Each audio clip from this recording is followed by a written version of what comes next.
Hello and welcome back to the offensive line. We mentioned a while ago that we were going to do a few episodes on Bible verses taken out of context. So that's what we're going to do today. This particular one actually relates to last week's video about happiness and joy. There's so much that the Bible has to say about joy, and we were only able to cover some of it. And one of the things we didn't mention is that true joy is not only something that we always have because of the Holy Spirit, but it's also a command. In the book of Philippians, Paul says to rejoice always. Have joy at all times, no matter your circumstances.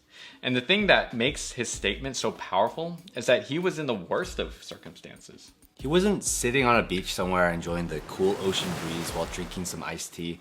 Instead, he was in jail when he wrote this.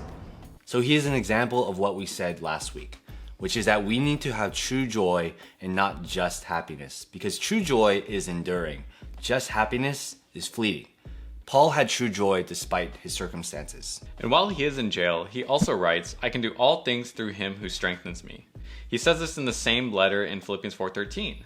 And this verse has gone on to become one of the most misquoted verses in all the Bible. Just do a search on Instagram for this verse, and what do you see? Pictures of people working out with hashtag Philippians 4:13 underneath. But this verse has absolutely nothing to do with exercise. It has nothing to do with athletes about to compete in a basketball or football game. It doesn't even have anything to do with students about to take their final exams for their classes, which is something I saw a lot of in college.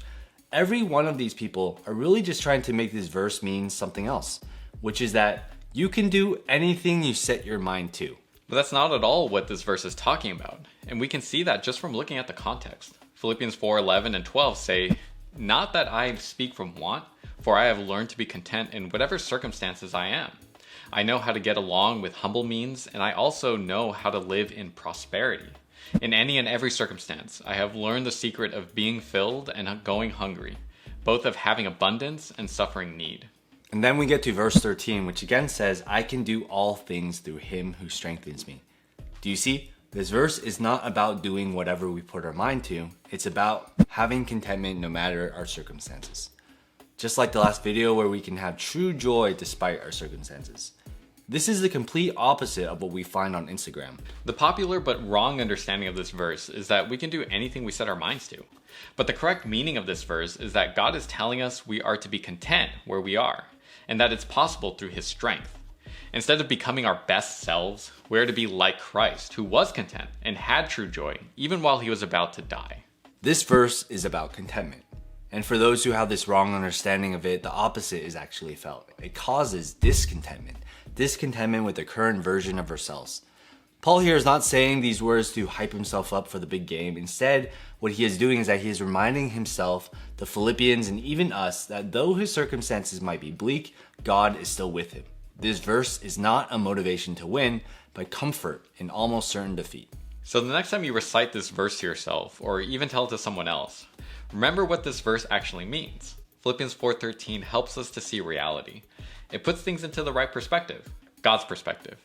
If left alone, we might come to the conclusion that we need a bunch of things in order to be happy. And I guess it would.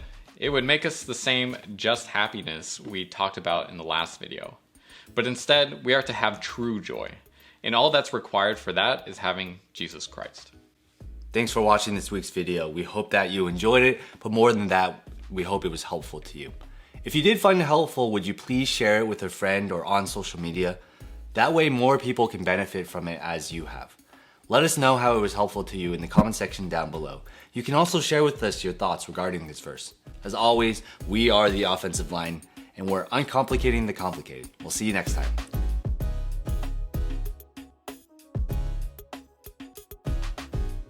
So the next time you recite this verse, remember that this verse... No, I found this shit.